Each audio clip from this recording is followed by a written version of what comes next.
এই শিক্ষক তার নিজের ডেস্কে একটি চশমা খুঁজে পেয়ে জানতে চাইলেন এটা কার। ক্লাস টিচার চশমাটি হাতে নিতেই তার চোখ দুটো কেমন যেন অদ্ভুত হয়ে গেল। তারপর সে মাথা তুলে একটু অবহেলার সুরেই অন্য একজনকে বলল, আমি নিশ্চিত নই, ধরে নাও এটা তোমার। যখন শিক্ষকটি চশমাটা পরল তখন এক অদ্ভুত ঘটনা ঘটল। সে দেখল অন্যদের মাথার উপরে একটি লাল রেখা ভাসছে। সে ভাবল হয়তো ভুল দেখছে, তাই দ্রুত চশমাটা খুলে ফেল। কিন্তু যখনই হান জিঙ্গুজান তার মাথায় সেই লাল রেখা নিয়ে আসলো, সে এক পা পিছিয়ে গেল। হ্যালো সবাইকে, আজ আমরা কোরিয়ান ফ্যান্টাসি এস লাইন ড্রামার তৃতীয় পর্ব দেখব। এই লোকটি স্কুলের ইংরেজি শিক্ষক মিস্টার কিম। তার খুব শীঘ্রই বিয়ে হওয়ার কথা ছিল। একদিন সে তাড়াতাড়ি বাড়ি ফিরে দেখে তার বাগদত্তা আর তার বন্ধু বিছানায় শুয়ে আছে। মিস্টার কিম এই আঘাত সহ্য করতে না পেরে দুঃখ ভরা জায়গাটা ছেড়ে কানাডায় ফিরে যাওয়ার সিদ্ধান্ত নেয়। সে তার বোনের বাড়িতে যায় বিদায় জানাতে, কারণ বিদেশে যাওয়ার পর তার বোনই ছিল তার একমাত্র চিন্তা। তার বোন আর ভগ্নিপতি তাকে অনেকক্ষণ ধরে পিঠ চাপড়ে উষ্ণ অভ্যর্থনা জানাল। মিস্টার কিম তার বোনের মাথায় 3টি লাল রেখা দেখতে পেল, কিন্তু তার ভগ্নিপতির মাথায় 10টারও বেশি রেখা ছিল। তাদের মধ্যে একটা রেখা দুজনকে জুড়ে রেখেছিল। মিস্টার কিম একজন প্রাপ্তবয়স্ক, তাই সে সহজেই এর মানে বুঝতে পারল। বাড়িতে মদ শেষ হয়ে গিয়েছিল, কিন্তু ভগ্নিপতির শক্তি ছিল না, তাই সে মিস্টার কিমকে লিফটে করে নিচে নামিয়ে দিল মদ কেনার জন্য। লিফট 4র্থ তলায় নামতেই মিস্টার কিম অপ্রত্যাশিতভাবে দেখল তার ভগ্নিপতির মাথার একটি লাল রেখা নিচে এক মহিলার সাথে কথা বলছে। দুজনেই লিফটে করে বাড়িতে ফিরে আসছিল। ভগ্নিপতি ভুল করে 4র্থ তলা টিপে দিল, তারপর দ্রুত ব্যাখ্যা করল যে সে ভুল করে ফেলেছে এবং আবার 10ম তলায় তাদের বাড়িতে ফিরে এলো। মিস্টার কিমের সন্দেহ হল সে গোপনে 4র্থ তলা টিপে দিল আর চুপচাপ তার ভগ্নিপতির মুখের ভাব লক্ষ্য করল। লিফটের দরজা খোলা পর্যন্ত তার ভগ্নিপতির লাল রেখা করিডোরের শেষ পর্যন্ত লম্বা হয়ে গেল। সে লিফট থেকে নেমে ব্যাপারটা দেখতে চেয়েছিল, কিন্তু তার ভগ্নিপতি তাকে থামিয়ে বলল যে সে ভুল জায়গায় চলে এসেছে। পরের দিন মিস্টার কিম চশমা পরে স্কুলে আসলো, আর অন্যান্য শিক্ষকদের মাথার উপরে একে অপরের সাথে জোড়া লাল রেখা দেখে সে মনে মনে হাসল। ছোট অফিসটা সত্যিই জটিল সম্পর্কের জায়গা। মিস্টার কিম ক্লাস টিচারকে জিজ্ঞাসা করল, যদি তুমি তোমার কাছের কারো পরকীয়া দেখতে পাও তাহলে তুমি এটা কিভাবে সামলাবে। ক্লাস টিচারের মাথার উপরে একটিও লাল রেখা ছিল না। সে বল যে সে যা দেখবে তাই বলবে। মনে হলো সে অনেক কিছু জানে, অথবা সে সবসময়ই জানত। আবার সে তার বোনের বাড়িতে গেল। দরজায় একটা ডেলিভারি ছিল, ঠিকানা ঠিক ছিল, কিন্তু নামটা তার বোন আর ভগ্নিপতির ছিল না। তার বোন বলল যে এটা 400 নম্বর ফ্ল্যাটের বাসিন্দাদের, মাঝে মাঝে ঠিকানা ভুল লেখা হয়। মিস্টার কিমের সন্দেহ হলো আর তার ভগ্নিপতির মাথার লাল রেখার কথা মনে পড়ল, তাই সে নিজেই ডেলিভারিটা নিয়ে নিচে গেল আর রেখে আসলো। সে চলে যেতেই এক তরুণী সুন্দরী মহিলাকে দেখতে পেল, যার মাথার উপরে কয়েকটি লাল রেখা ছিল। ডেলিভারিটা নিয়ে ঘরে ঢুকল। মিস্টার কিম বুঝল যে এটা তার ভগ্নিপতির পরকীয়া, তাই সে গোপনে মহিলার পরিচয় খোঁজ নিল। এই সময় তার ভগ্নিপতি বাড়িতে ছিল না। তার বোন বলল যে সে ব্যবসার কাজে বাইরে গেছে। মিস্টার কিম একজন তরুণী সুন্দরী মহিলার কথা মনে করে, তাই সে তার বোনকে নিজের যত্ন নিতে বলল।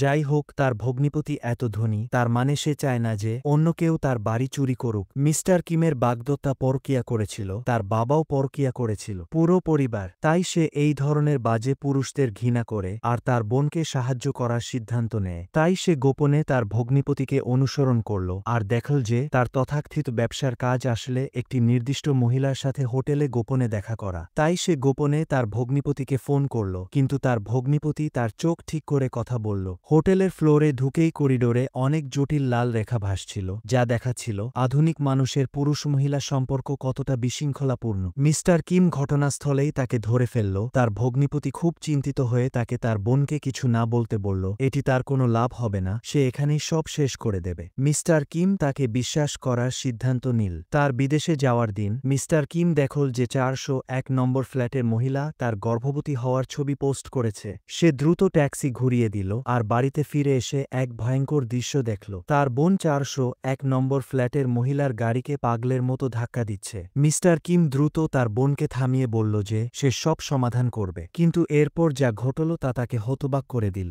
401 নম্বর ফ্ল্যাটের মহিলাটি ছিল আসল স্ত্রী। যখন মিস্টার কিম সকালে তার দরজায় আসে আর তাকে এই সম্পর্ক শেষ করতে বলে, তখন সে অবশ্যই গর্ভবতী আসল স্ত্রীর সাথে থাকতে পছন্দ করল। তাই সে তার বোনের সাথে সম্পর্ক ভেঙে দিল। তার বোন প্রতিশোধ নিতে আসলো, স্ত্রীকে গাড়ি চাপা দিয়ে মারতে চেয়েছিল। মিস্টার কিমের দুনিয়াটাই মুহূর্তে ভেঙে পড়ল। তাহলে মিস্টার কিমের ডেস্কে থাকা চশমাটি কার ছিল? আমরা পরের অংশে এটা দেখব। প্রথমে আসুন দেখি সান্নার কি হল। শানের ভাগ্য ভালো ছিল, সে বিল্ডিংয়ের ছাদ থেকে পড়েও মারা যায়নি। সে একটি অ্যাম্বুলেন্স ডেকে তাকে হাসপাতালে নিয়ে গেল, বর্তমানে সে কোমায় আছে। হান জিঙ্গুজান দ্রুত হাসপাতালে আসল। এই ভাগ্নির প্রতি সে খুব কমই যত্ন নিয়েছে, তাই সে খুব অপরাধী বোধ করল। আর জাইশি ঘটনাস্থলে তাকে বিস্তারিত ঘটনা জিজ্ঞাসা করল, কিন্তু জাইশি কি হয়েছে তা বলল না, শুধু বলল যে সান্না নিশ্চয়ই আত্মহত্যা করেনি। তবে স্কুল জোর দিয়ে বলছে যে সান্না আত্মহত্যা করেছে। শিক্ষকরা অফিসে বজ্রপাতের মতো গর্জন করে, শিক্ষকদের সবাইকে বকাঝকা করে। আর চীনা ভাষার শিক্ষক তখনও স্কুলে আসেনি, মহিলা প্রধানও তাই।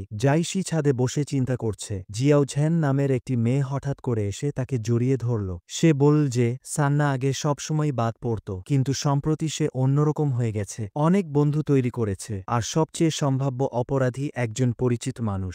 জাইশি তার কথা শুনছিল। সে যখন হাঁটছিল তখন একটি চশমা পরা ছেলে আসলো। জাইশি সম্প্রতি কিছুটা বিভ্রান্ত ছিল। চশমা পরা কাউকে দেখে সে অস্থির বোধ করল, তাই সে তাকে থামিয়ে তার চশমা পরীক্ষা করল। এতে অন্যজন বিভ্রান্ত হল। হান জিঙ্গুজান স্কুলে ক্লাস টিচারের কাছে আসলো। সে জানে না মহিলা প্রধান কোথায় আছে, আর সান্নার ফোন বের করল। এতে সান্না আর তার বয়ফ্রেন্ডের কেনাকাটার সময়ের ছবি ছিল। ক্লাস টিচারের মাধ্যমে হান জিঙ্গুজান দ্রুত সান্না এর বয়ফ্রেন্ডকে খুঁজে পেল। তার কাছ থেকে সে জানতে পারল যে ছবি তোলার পর সান্না পাগলের মতো দৌড়ে যায়, যেন সে কিছু হারিয়ে ফেলেছে। হান জিঙ্গুজান দ্রুত নজরদারির ফুটেজ সংগ্রহ করল আর দেখল যে মহিলা শিক্ষক সান্নার ছবি তোলার সময় তার ব্যাগ নিয়ে গেছে। সে পথের সিসিটিভি ফুটেজ অনুসরণ করল, যতক্ষণ না মহিলা শিক্ষক সাবওয়ে থেকে বেরিয়ে একটি পার্কে অদৃশ্য হয়ে গেল। এখন হান জিঙ্গুজানও নিশ্চিত যে সান্না আত্মহত্যা করেনি, কিন্তু তার বস তার কথা বিশ্বাস করে না। আর স্কুল কর্তৃপক্ষ ঝামেলা এড়াতে ইতিমধ্যেই আত্মহত্যা হিসাবে মামলাটি বন্ধ করে দিয়েছে। হান জিঙ্গুজানকে ঝামেলা না বাড়াতে বলল। যাই হোক, সে তার নিজের ভাগ্নি, এমনকি যদি সে তাকে পছন্দ না করে তবুও তাদের রক্তের সম্পর্ক আছে। হান জিঙ্গুয়ান হাল ছাড়তে রাজি নয়। একই সময়ে চীনা ভাষার শিক্ষক আর মহিলা প্রধানের হোটেলের দরজার ছবি ইতিমধ্যেই স্কুলে ছড়িয়ে পড়েছে। মাটির নিচে পার্কিং লোটে একজন শিক্ষককে খুঁজে পাওয়া গেল, যিনি দীর্ঘদিন ধরে নিখোঁজ ছিল। তিনি একটি সুইসাইড নোট রেখে গেছে, যেখানে বলা হয়েছে যে তিনি একজন ছাত্রীর সাথে খারাপ সম্পর্ক স্থাপন করেছেন, আর তার পরিবারের প্রতি ব্যাপারটা জানাজানি হওয়ার পর তিনি যে অপমান আর অপরাধবোধ অনুভব করেছেন তা সহ্য করতে পারেননি, তাই তিনি আত্মহত্যা করার সিদ্ধান্ত নেন। হান জিঙ্গুজান জাইশিকে খুঁজে পেল, তাকে জিজ্ঞাসা করতে চাইল যে সে কেন সেদিন স্কুলে ছিল আর তার কাছে অন্য কোনো সূত্র আছে কিনা, কিন্তু জাইশি তাকে জিজ্ঞাসা করল যে সে সান্না এর চশমা দেখেছে কিনা। এতে হান জিঙ্গুজান বিভ্রান্ত হল, যতক্ষণ না সে রাতে আবার চীনা ভাষার শিক্ষকের সুইসাইড নোট পরীক্ষা করল। হান জিঙ্গুজান হঠাৎ একটি জিনিস মনে করল, তাই সে দ্রুত বাড়ি ফিরে তার ঘরে জিনিসপত্র খুঁজতে লাগল। ড্রয়ারে সে একটি নোটবুক খুঁজে পেল, যার ভেতরে বিভিন্ন অদ্ভুত মাথার ছবি আঁকা ছিল, আর প্রতিটি মাথার চশমা পরা ছিল, আর মাথার উপরে কয়েকটি লাল রেখা ভাসছিল। হান জিঙ্গুজান জাইশিকে খুঁজে পেল, তাকে জিজ্ঞাসা করল যে সে যে চশমার কথা বলছে তা এরকম কিনা। জাইশি তখন হান জিঙ্গুজানকে সব গোপন কথা বলল। এখানে তৃতীয় পর্ব শেষ হয়। এখন 4 নম্বর এপিসোড দেখতে চলেছি। গল্পটা শুরু হয় আগের পর্বের ঠিক পর থেকেই। জাইশি একটা গোপন কথা হান জিঙ্গুজানকে জানায়। সে জন্ম থেকেই মানুষের মাথার উপরে লাল রেখা দেখতে পায়। তার মতে একটা লাল রেখা মানে একজন মানুষের সাথে শারীরিক সম্পর্ক। যত বেশি লাল রেখা তত বেশি শারীরিক সম্পর্ক। এদিকে সান্না একটা চশমা পায়, সেই চশমা পরলে সেও লাল রেখা দেখতে পেত। সম্ভবত এই চশমার কারণেই তার সাথে কিছু একটা খারাপ ঘটনা ঘটেছিল, তবে নিশ্চিতভাবে এটা আত্মহত্যা ছিল না। সিসিটিভি ফুটেজ দেখে হান জিঙ্গুজানেরও মনে হয়েছিল সান্নার পড়ে যাওয়াটা স্বাভাবিক ছিল না। সে ভেবেছিল এর পেছনে সেই মেয়েটির হাত থাকতে পারে যে চশমাটা নিয়ে গিয়েছিল, কিন্তু হান জিঙ্গুজান লাল রেখায় বিশ্বাস করত না। তাই জাইশির কথা তার কাছে ফালতু মনে হয়েছিল। সে মনে করত এই হাই স্কুলের ছেলেমেয়েরা অলস, সারাদিন অপ্রয়োজনীয় কাজ করে আর পড়াশোনায় মন দেয় না। সান্নার পড়ে যাওয়া নিজের চোখে দেখার পর থেকে জাইশি রাতে ঘুমাতে পারত না। প্রতিবার ঘুম থেকে উঠলে সে ঘামে ভিজে যেত। সান্নার পড়ে যাওয়ার কারণ খুঁজতে সে সেই হোটেলে যায় যেখানে চীনা ভাষার শিক্ষক আর এক মহিলা রুম ভাড়া নিয়েছিল। যখন সে দেখল হোটেলে একজন রিসেপশনিস্ট দরকার, তখন সে নিজে থেকেই অস্থায়ী কর্মী হিসেবে কাজ করার জন্য আবেদন করল। তৃতীয় যে ব্যক্তিটি সেই রহস্যময় চশমা খুঁজে পেয়েছিল সে হল স্কুলের একজন কর্মী মেই জিং। চশমাটা পেয়ে প্রথমে সে অবাক হয়েছিল, তারপর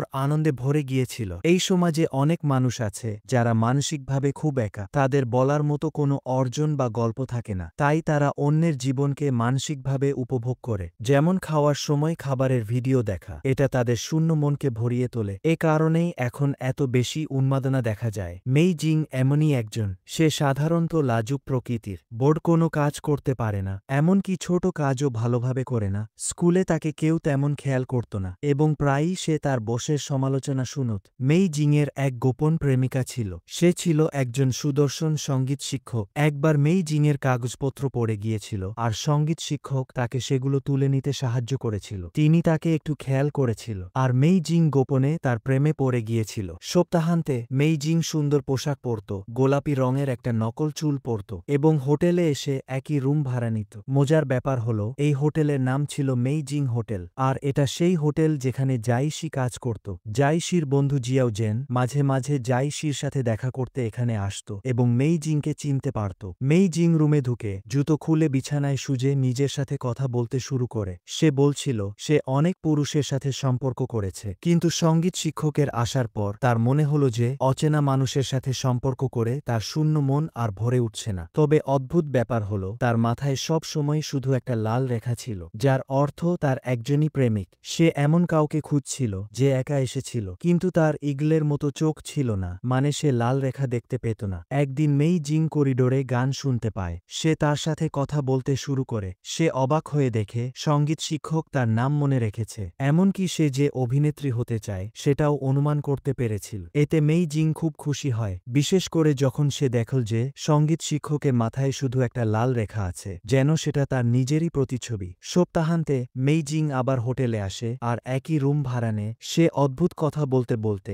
দেয়ালের ছোট্ট গর্ত দিয়ে অনুপযুক্ত দৃশ্য দেখছিল। সে দীর্ঘশ্বাস ফেলেছিল যে তার মাথায় কেবল একটি লাল রেখা ছিল, যা খুবই বিশুদ্ধ ছিল। এই দিন সে হঠাৎ করেই সেই ছোট গর্ত দিয়ে সঙ্গীত শিক্ষককে দেখতে পায়। সঙ্গীত শিক্ষকের মাথাজও কেবল একটি লাল রেখা ছিল, যা প্রমাণ করে যে তার জীবনে কেবল একজনই মানুষ। এই সময় একজন মহিলা রুমে প্রবেশ করে। মেই জিং তাকে একজন সুপরিচিত অভিনেত্রী হিসেবে চিনতে পারে। তার মাথায় কয়েকটি লাল রেখা ছিল, তবে খুব বেশি নয়। অভিনেত্রী আর সঙ্গীত শিক্ষক কিছুক্ষণ কথা বলে আর তারপর দ্রুত অন্তরঙ্গ মুহূর্তে চলে যায়। এবার মেই জিং লুকিয়ে দেখেনি, তবে তাদের আনন্দদায়ক শব্দ সে স্পষ্ট শুনতে পাচ্ছিল। হিংসা এবং ব্যথা তাকে পুরোপুরি গ্রাস করে। তারপর থেকে মেই জিং প্রতিদিন হোটেলে এসে একই রুম ভাড়া নিত, আর সে আর মেকআপ করত না। অবশেষে একদিন সে আবার সেই অভিনেত্রীকে দেখতে পায়। সে পেছন থেকে একটি ফায়ার এক্সটিংগুইশার দিয়ে তাকে আক্রমণ করে, এরপর তাকে নিজের রুমে বেঁধে রাখে আর তার পোশাক পরে সঙ্গীত শিক্ষকের রুমে আসে।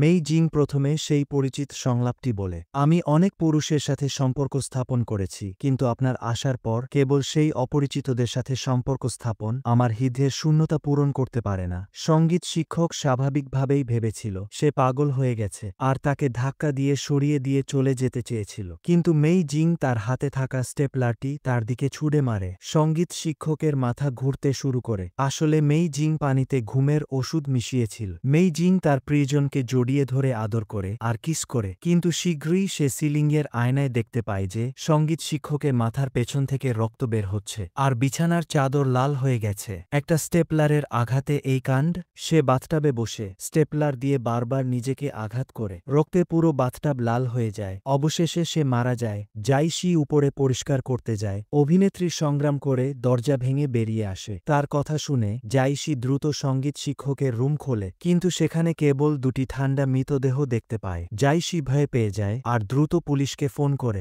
অন্যদিকে হান জিঙ্গুয়ান সান্নার পড়ে যাওয়ার কারণ তদন্ত করছিল। এই সময় সে জাইশির বাবা মায়ের মামলাও পরীক্ষা করে। সে জাইশির কথা আরও বেশি বিশ্বাস করতে শুরু করে। এই সময় আরেকটি হত্যাকাণ্ড ঘটে। সে অদ্ভুতভাবে সেই রহস্যময় চশমার কথা ভাবতে শুরু করে। তাই সে তার সহকর্মীদের রুমে সাবধানে খুঁজতে বলে, কিন্তু কিছুই খুঁজে পাওয়া যায় না। জাইশি যা দেখেছিল তা হান জিঙ্গুজানকে জানায়। মেই জিংয়ের মাথায় একটা লাল রেখা ছিল, সঙ্গীত শিক্ষকেরও তাই ছিল। মেই জিং হোটেলে আর স্কুলে সম্পূর্ণ ভিন্ন মানুষ ছিল, যা সম্ভবত তার পরা চশমার সাথে সম্পর্কিত ছিল। তাই জাইশি মনে করেছিল যে এটা অবশ্যই সেই অভিশপ্ত চশমা ছিল। হান জিঙ্গুজান প্রথমে সান্নাকে হাসপাতালে দেখতে যায়। হঠাৎ তার জাইশির কথা মনে পড়ে যায়, তাই সে আবার হোটেলে আসে। মেই জিংয়ের রক্তে লাল হয়ে যাওয়া বাথটাবের নিচে সত্যিই একটি চশমা পাওয়া যায়। সে প্রথমে সাবধানে পরীক্ষা করে দেখে যে এতে কোনো অস্বাভাবিকতা নেই। তারপর সে চশমাটি পরে আর আয়নার মাধ্যমে তার নিজের মাথার উপরে লাল রেখা দেখতে পায়। অবশেষে সে জাই শির কথা বিশ্বাস করে। তাহলে হান জিঙ্গুজান এই চশমা দিয়ে কি করবে, আর এই চশমাটি আর কি ধরনের বিপদ নিয়ে আসবে, এগুলো সব আমরা আবার পরের পর্বে দেখতে পারব। তোমরা অবশ্যই ভিডিওতে লাইক আর চ্যানেলটি সাবস্ক্রাইব করে রাখো।